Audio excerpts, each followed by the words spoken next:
Olá, estamos de volta com mais um vídeo, Poder pela Oração, E.M. Bounds. Capítulo 20, um púlpito de oração gera uma congregação de oração. Desde já, muito obrigado por sua presença do outro lado. Foram somente lampejos da grande importância da oração que os apóstolos viram antes do Pentecostes, mas a descida do Espírito Santo enchendo as pessoas presentes alçou a oração à sua posição vital e predominante em todo o Evangelho de Cristo. Hoje o chamado à oração para todo santo é o chamado mais notório e mais premente de todos. A santidade é produzida, refinada e aperfeiçoada pela oração. O Evangelho anda a passos curtos e tímidos quando os santos não estão em oração cedo, tarde e por muito tempo. Onde estão os líderes semelhantes a Cristo e que podem ensinar aos santos de hoje como orar e dispô-los em oração? Estamos cientes de que a próxima geração de santos está crescendo sem oração. Onde estão os líderes apostólicos que conseguem pôr o povo de Deus para orar? Eles assumam a ponta e façam o trabalho. E terá sido a maior obra que se pode fazer. Aumentar o número de instalações educacionais e também aumentar a quantidade de dinheiro. Isto será maldição mais lúgubre para a religião se essas atitudes não forem santificadas por mais e melhores orações que as orações feitas hoje. O número de orações não aumentará por inércia. A campanha pelas reservas financeiras do século XX não beneficiará as orações que fazemos, mas será um impedimento caso não sejamos cautelosos. Nada terá proveito senão um esforço específico vindo de uma liderança que ora. Os principais entre eles precisam liderar no esforço apostólico de estabelecer firmemente a importância vital e a presença de fato da oração no coração e na vida da igreja. Ninguém, senão líderes que oram, podem ser seguidores que oram. Apóstolos que oram gerarão santos que oram. Um púlpito que ora gerará uma plateia que ora. Precisamos muito de alguém que põe os santos no ofício da oração. Não somos uma geração de santos de oração.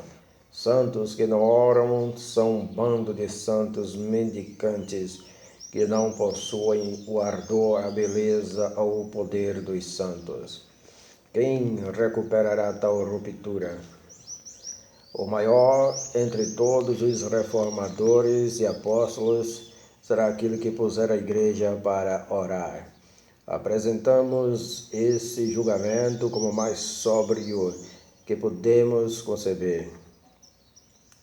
A grande necessidade da igreja, nesta e em todas as épocas, é de homens com tal fé imponente, com tal santidade imaculada, com tal vigor espiritual marcante, com tal zelo consumidor, que as orações, fé, vida e ministério desses homens assumirão forma tão radical e agressiva a ponto de operar revoluções espirituais que darão forma a eras na vida dos cristãos e da igreja. Não estamos nos referindo a homens que fazem agitações sensacionais usando novos artifícios, nem àqueles que atraem usando entretenimento agradável, mas a homens que conseguem agitar coisas e operar revoluções ao pregar a palavra de Deus e pelo poder do Espírito Santo criar revoluções que podem mudar totalmente o rumo das coisas. A capacidade natural e as vantagens educacionais não constam como fatores nessa questão, e sim a capacidade de ter fé, a capacidade de orar, o poder da congregação, da consagração total, a capacidade de enxergar a própria pequenez, o perder-se absolutamente na glória de Deus, o anseio sempre presente é insaciável e a busca pela plenitude de Deus. Homens que conseguem inflamar a igreja para Deus, não de maneira ruidosa e exibida, mas com um calor intenso e tranquilo que derrete e move todas as coisas para Deus. Deus pode operar maravilhas se puser as mãos no homem certo. Homens podem operar maravilhas se conseguirem fazer Deus conduzi-los. O pleno dom do Espírito que virou o mundo de cabeça para baixo seria notavelmente útil nestes últimos dias. Homens que conseguem agitar com poder as coisas para Deus, cujas revoluções espirituais transformam toda a aparência das coisas, representam a necessidade universal que a igreja tem. A igreja nunca foi privada de homens assim. Eles adornam sua história. São os milagres ambulantes da divindade da igreja. O exemplo e a história desses homens são inspiração e bênção inexauríveis. Devemos orar pedindo acréscimo nesse número e no poder que tem. Aquilo que foi feito em assuntos espirituais pode ser feito novamente e ainda melhor. Esta foi a visão de Cristo. Ele disse: digo-lhes a verdade, aquele que crê em mim fará também as obras que tenho realizado, para coisas ainda maiores do que estas, porque eu estou indo para o Pai. João capítulo 14, versículo 12. O passado não exauriu as possibilidades nem a exigência de realizar coisas grandiosas para Deus. A igreja que fica na dependência de sua história passada, olhando os seus milagres de poder e graça, é uma igreja decaída. Deus quer homens eleitos, homens de quem se extraiu o eu e o mundo mediante uma crucificação severa, por uma falência que arruinou o eu e o mundo tão completamente que não existe esperança nem desejo de recuperação.